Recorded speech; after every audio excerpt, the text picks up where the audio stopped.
오늘은 주님의 마음이 있는 곳, 주님의 마음이 있는 곳이라는 제목으로 하나님의 말씀을 함께 나눠보겠습니다. 5월의 첫 수요 예배에 나오신 모든 분들을 다시 한번 주님의 이름으로 사랑하고 환영하고 또한 축복해 드립니다. 오늘 예배를 통해 하나님의 임재를 경험하시어 하나님 주시는 힘과 능력을 통해 하루하루를 믿음으로 승리하시는 저와 여러분들 되시기를 주님의 이름으로 축복해 드립니다. 이제 여러분들과 즐거운 성경 여행을 좀 떠나보려고 합니다. 느헤미야의 말씀을 가지고 함께 말씀의 여행을 좀 떠나볼 텐데요. 여러분, 여행 생각하면 즐거우시죠? 감사합니다. 네, 아무도 아멘을 안 해주셔서 저 굉장히 놀랐는데, 여행 생각하시면 즐거우시죠? 그렇습니다. 왜 즐거울까요? 여행이 주는 즐거움과 기쁨이 있기 때문일 것입니다. 하나님의 말씀을 생각할 때도 우리는 마찬가지여야 할 점이 있습니다. 하나님의 말씀을 생각하면 우리는 기쁘고 즐거워야 합니다. 왜냐하면 하나님의 말씀이 우리의 삶을 이끄시고 또한 도우시기 때문입니다. 그런데 물론 우리가 말씀을 생각할 때 우리가 언제나 기쁘고 즐겁지만은 않습니다. 왜냐하면 우리가 말씀을 읽다 보면 때로는 마음에 찔리기도 하고 그 찔림을 통해 우리의 삶이 조금은 더 어려워지는 것 같기도 하고 말씀이 우리의 못한 것들을 사정없이 치시는 것을 또 경험할 때마다 내 삶이 참 바뀌어야 될 것들이 많구나 라는 그 마음 때문에 사실 우리의 마음이 그리고 우리의 삶이 사실은 더 쉽지 않아지기도 합니다. 하지만 그렇다고 해서 그 말씀이 주시는 어려움들과 그 괴로움이 우리 삶에 필요하지 않은 걸까요? 아닙니다. 바로 그 말씀이 주시는 그 어려움과 괴로움을 통해 우리가 연단되는 시간이 될 줄 믿습니다.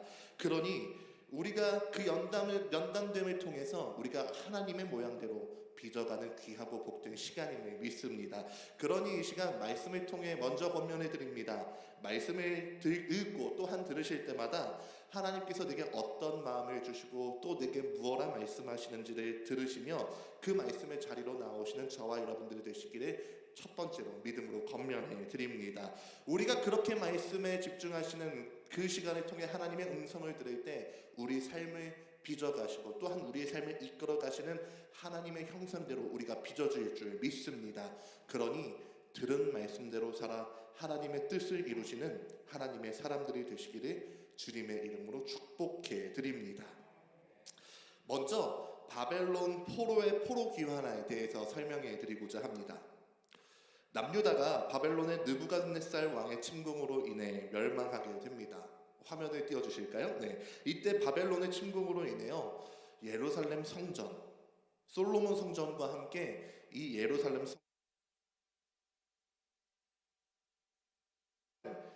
대부분의 남유다 백성들이 바벨론의 포로로 끌려가게 되고요. 얼마 남지 않은 그 포로로 끌려가지 못한 백성들이 남겨져서 이 무너진 예루살렘 성 안에 살게 되었던 것입니다. 남유다가 바벨론의 포로로 끌려간 지 약 70년 이후에 이제 바벨론이 무너지고 페르시아 왕국이 들어서게 됩니다.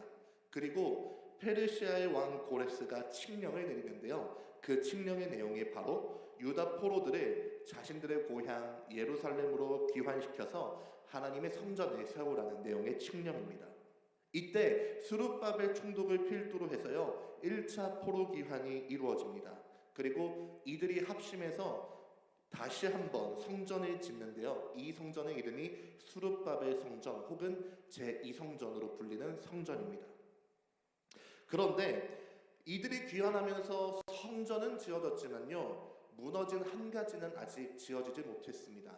바로 예루살렘 성. 예루살렘 성벽은 여전히 무너진 상태였다는 것입니다. 그래서 이 에스라와 느헤미야서는요 같은 시대적 배경을 공유합니다. 그런데 에스라서는 무엇을 재건하냐면 영적 예배를 재건하는 것에 포커스를 맞추고 있고요. 이 느헤미야서는요 외부 즉 예루살렘 성을 재건하는 것에 초점이 맞추어져 있습니다. 그래서 우리가 에스라서를 읽게 되면 하나님의 말씀이 얼마나 귀한 것이며 우리가 하나님의 예배하는 것이 얼마나 귀한 것임을 깨닫게 됩니다.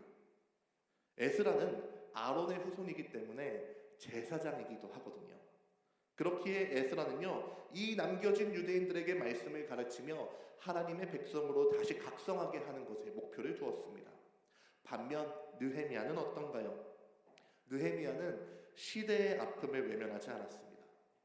자기만 잘 먹고 잘 사는 것이 아니라 나와는 상관없어 보이는 그곳의 아픔과 괴로움을 듣고 눈물 흘리며 금식하며 기도했다는 것입니다. 그리고 그는 그 기도와 금식에서 멈추지 않고 그 상처받은 곳 예루살렘으로 귀환해 무너진 예루살렘 성을 재건하게 됩니다. 저는 오늘 말씀을 시작하면서 여기 계신 분들에게 한 가지를 권면해 드리고 싶습니다. 우리가 예배를 잘 드리고 말씀을 묵상하는 자리를 지키는 것도 굉장히 중요합니다. 하지만 때로는 느헤미야처럼 나와는 상관없어 보이는 세상의 아픈 소식 앞에서 우리는 기도할 수 있어야 하고 또한 그들을 위해 슬퍼할 수 있어야 될 줄 믿습니다. 왜냐하면 바로 그곳에 하나님의 마음이 있기 때문입니다. 그러니 하나님의 마음을 알아 하나님의 마음과 눈물이 있는 곳에 우리의 마음과 눈물이 함께 모이는 그런 하나님의 사람들이 되시기를 주님의 이름으로 축복해 드립니다. 오늘 본문을 보게 되면요, 먼저 느헤미야가 어떠한 사람인지 우리에게 소개해 주고 있습니다. 화면을 보면서 1절의 말씀을 함께 읽어보겠습니다. 시작. 하가랴의 아들 느헤미야의 말이라. 아닥사스다 왕 제20년 기슬르월에 내가 수산국에 있는데. 아멘. 이 느헤미야가 어떤 사람인가 하니까요, 수산궁에서 일하는, 아마 지금으로 따지면 고위 공무원이었던 것 같습니다. 심지어 그가 페르시아 사람이 아니라 유대인이라는 것을 생각해 보면요, 아마 이 느헤미야는 굉장히 성공적인 인생을 살고 있었던 사람인 것 같습니다. 고위공직자로서 아마 재정적으로도 넉넉한 상황이 있을 것이었고요, 나름 높은 명예를 가지고 자신의 입지를 탄탄하게 다져가며 자신의 앞길을 개척해가고 있는 그런 사람이었을 것입니다. 그런데 그렇게 평화로운 나날을 보내던 느헤미야에게 한 가지 소식이 들리게 됩니다. 어떤 소식이 들렸을까요? 2절과 3절을 화면을 보면서 함께 읽어보겠습니다. 시작. 내 형제들 중 가운데 하나인 하나니가 두어 사람과 함께 유다에서 내게 이르렀기로 내가 그 사로잡힘을 면하고 남아있는 유다와 예루살렘 사람들의 형편을 물은즉 그들이 내게 이르되 사로잡힘을 면하고 남아있는 자들이 그 지방 거기에서 큰 환난을 당하고 능욕을 받으며 예루살렘 성은 허물어지고 성문들은 불탔다 하는지라. 아멘. 자신의 친동생인 하나니가 급하게 유다에서 수산궁으로 온 것입니다. 그리고 그 하나니가 전한 소식이 무엇인가 하니 예루살렘 성벽이 무너짐을 통해 그 안에서 자신의 민족이 고통받고 있더라라는 소식입니다. 이 남아있던 사람들은 어떤 사람인가요? 바벨론에게 포로로 끌려가며 면했다라는 표현을 가졌지만 실상은 포로로 끌려갈 가치도 없어서 버려짐을 당한 사람들이었을 겁니다. 그리고 1차 포로 귀환으로 인해 성전을 겨우겨우 지었던 사람들이 머물러 있던 곳이 바로 이 무너진 예루살렘 성 안에 머물러 있던 사람들일 겁니다. 그런데 그 남아있는 사람들이 이 성전을 재건했으면 나름 잘 지내고 무탈하게 지내야 했을 텐데 그들이 잘 살기는커녕 이방 민족들에게 환난을 당하고 심지어 능욕을 당했다는 겁니다. 무엇으로 인해 능욕당했을까요? 그 능욕의 내용은 성경에 나와 있지 않지만 아마 이런 내용이었을 것 같습니다. 야, 너네가 섬기는 신을 위해 너희가 성전을 지었다며. 그런데 왜 너네 하나님은 아무 일도 하지 않아? 너네 하나님 살아있기는 해?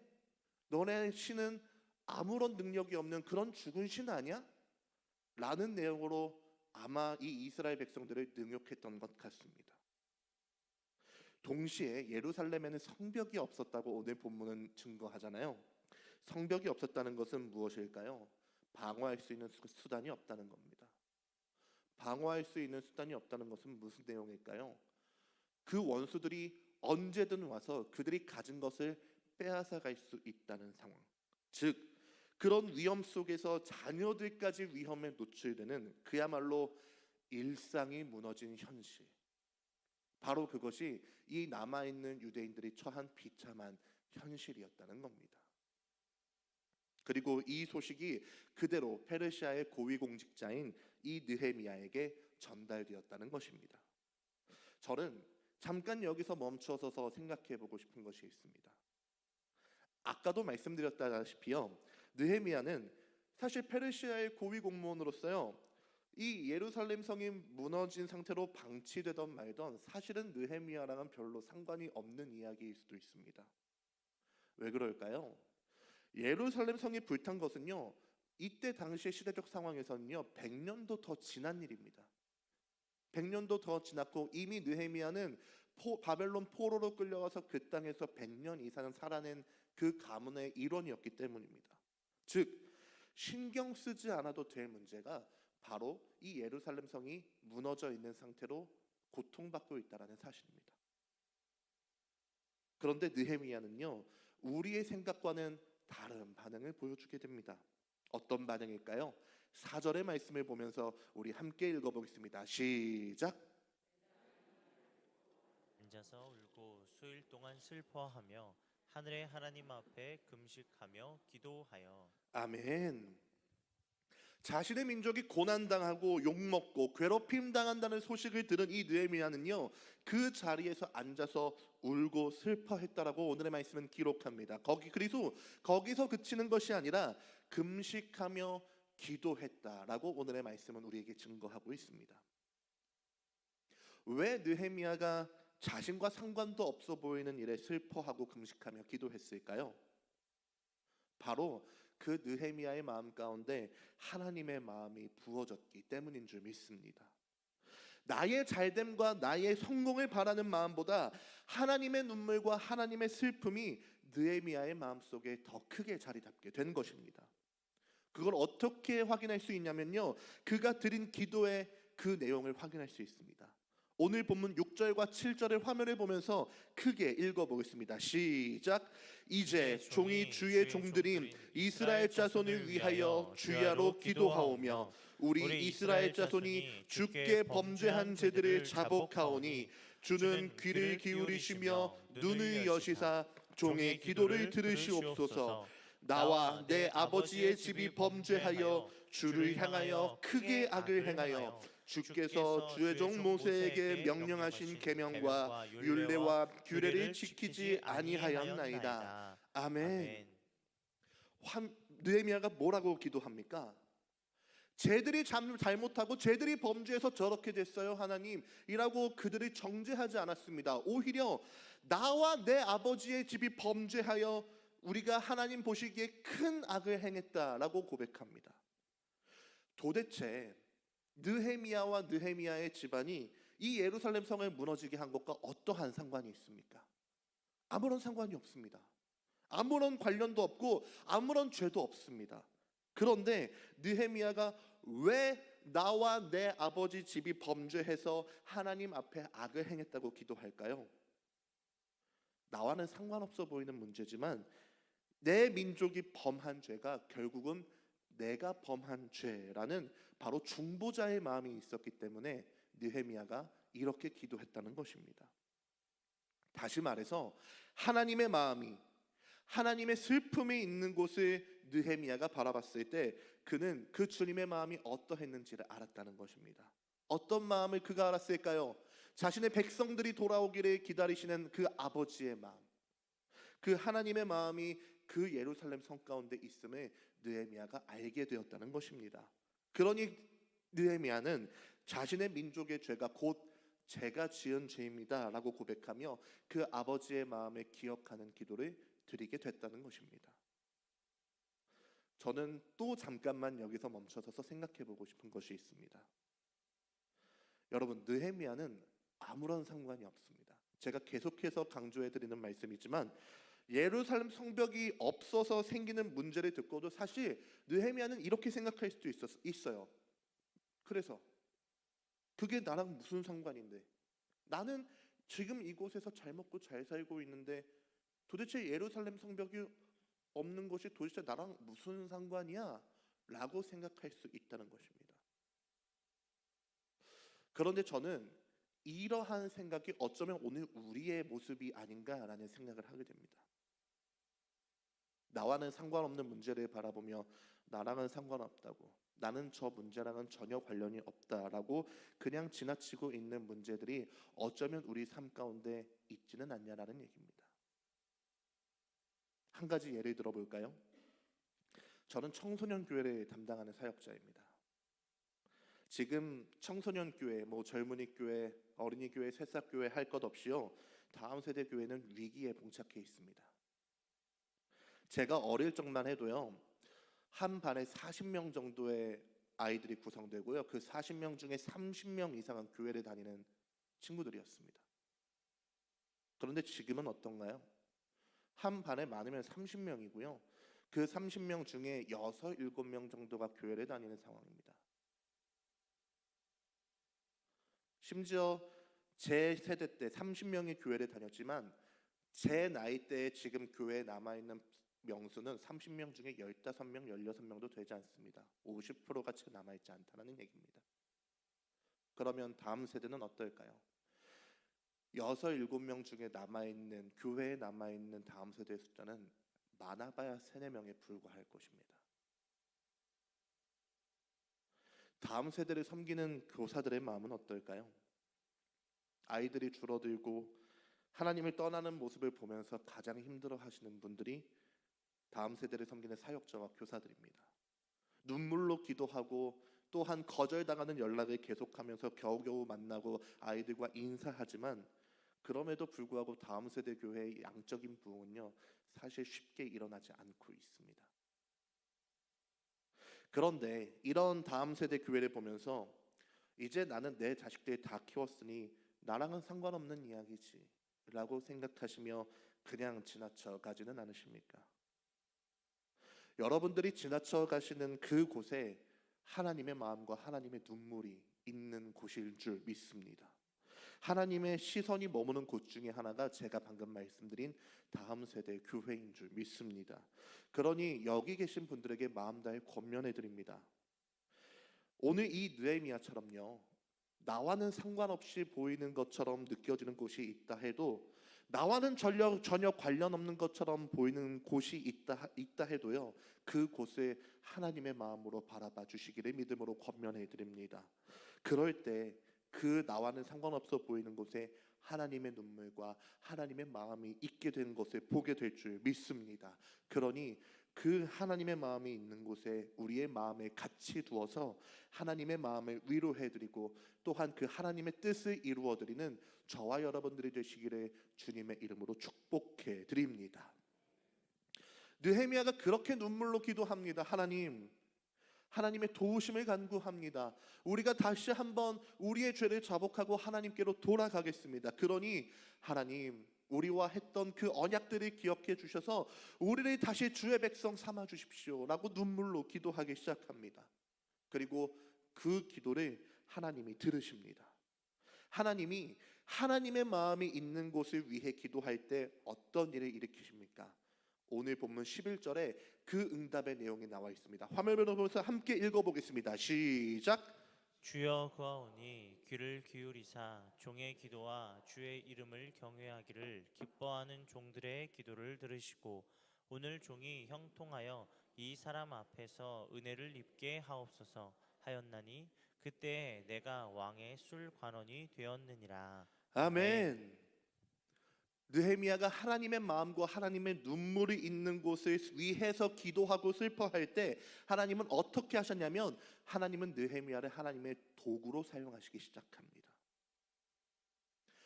오늘 말씀을 보면 바로 그때의 느헤미야가 왕의 술관원이 되었다라고 오늘 말씀은 우리에게 기록합니다. 여러분, 이때 당시에 가장 왕의 총애를 받는 사람이 갈 수 있는 관직의 자리가 바로 이 술 맡은 관원입니다. 하나님은 느헤미야가 하나님을 향해 기도할 때를 대비하여 이미 그 느헤미야를 왕의 마음을 움직일 수 있는 최적의 자리, 즉 술 맡은 관원으로 이미 이끌어 놓으셨다는 겁니다. 내 성공과 내 안락함을 위해 내가 임명된 그 자리 같았는데 알고 보니까 그 자리가 하나님의 마음을 위한 자리였다라는 것입니다. 그래서 느헤미야는 어떻게 되나요? 우리가 다음 말씀 때 함께 나누게 되겠지만 이 느헤미야는 왕에게 나를 예루살렘으로 보내어서 예루살렘 성벽을 재건하게 해주십시오라고 왕에게 간청하게 됩니다. 그리고 그 간청에서 그치지 않고요. 결국 느헤미야는 그 왕의 명령을 받아 예루살렘으로 파견되는 총독의 자리를 얻어내기까지 합니다. 그리고 그 느헤미야를 통해 하나님은 예루살렘 성의 재건이라는 놀라운 일을 이루시게 되었다는 것입니다. 사랑하는 성도 여러분, 말씀을 정리해 보고자 합니다. 오늘 우리는 이 수산궁의 평안과 안락함을 포기하고 무너진 예루살렘에 자신의 마음을 쏟는 느헤미야의 모습을 함께 보았습니다. 그런데 여러분, 이 느헤미야의 모습 속에 우리는 또 다른 한 분의 모습을 볼 수 있습니다. 어떤 분의 모습을 볼 수 있습니까? 바로 예수 그리스도의 모습을 우리는 확인할 수 있습니다. 여러분, 예수님이야말로 하늘 보좌라는 가장 높은 수산궁에 계셨던 분이었습니다. 그분은 이 땅에 내려오시지 않아도 되는 분이었단 말입니다. 그런데 그 예수님이 어떻게 하셨습니까? 우리가 죄로 인해 우리의 영적 성벽이 다 무너져 가고 사탄에게 괴롭힘 당하면서 능욕당하고 있을 때 주님은 우리가 괴로워하는 그 모습을 보면서 저거 나와는 상관없어 라고 말씀하시지 않으셨습니다. 우리가 당하는 아픔을 주님의 아픔으로 여기시고 그분이 이 땅에 내려와 우리를 위해 모든 것을 내어주셨다는 것입니다. 그리고 끝내 어떻게 하셨습니까? 십자가를 통해 우리의 무너진 영적 성벽을 다시 일으켜 주시지 않으셨습니까? 그러니 우리는 이 느헤미야의 말씀을 통해 우리에게 내려오신 그 예수 그리스도의 모습을 확인할 수 있습니다. 그러니 우리가 함께 이 느헤미야의 말씀을 묵상할 때 우리를 위해 중보하시는 그 예수님의 모습을 생각하시면서 이 느헤미야의 말씀의 자리로 나오시는 저와 여러분들 되시기를 주님의 이름으로 축복해 드립니다. 우리가 먼저 예수님의 은혜로 회복을 받은 사람들이잖아요. 그러면 우리는 이제 어떻게 해야 할까요? 이제 우리의 시선도 그 주님의 시선이 있는 곳에 향해야 될 줄 믿습니다. 그러니 권면해 드립니다. 먼저 이 땅의 다음 세대를 위해 눈물로 기도해 주십시오. 그리고 우리가 오늘 교회 소식을 함께 나눴듯이 선교 헌금을 작정해 주시고 또한 가족을 위한 기도 챌린지에 함께 해 주십시오. 여러분, 우리가 하는 이 행사는요, 단순한 교회 행사가 아닙니다. 이 선교 헌금은요, 나와 상관없어 보이는 그 영혼들을 위해 흘려보내는 은혜의 통로가 됩니다. 그리고 이 가정을 위한 기도 챌린지는 어떠한 것입니까? 우리 눈에 보이지 않는 그 가정에 무너진 성벽을 재건하는 것이 바로 우리가 진행하게 될 가정을 위한 기도 챌린지가 될 것입니다. 그러니 이 선교 헌금과 기도 챌린지를 기억해 주시고 우리가 이것에 동참해 주셔서 그 하나님의 눈물과 마음이 있는 곳에 우리의 마음과 시선도 함께 두시리라 결단하시는 이 여명의 성도님들이 되시기를 주님의 이름으로 축복해 드립니다. 주님도 우리를 버리지 아니하셨습니다. 주님도 우리를 절대로 놓치지 아니하셨습니다.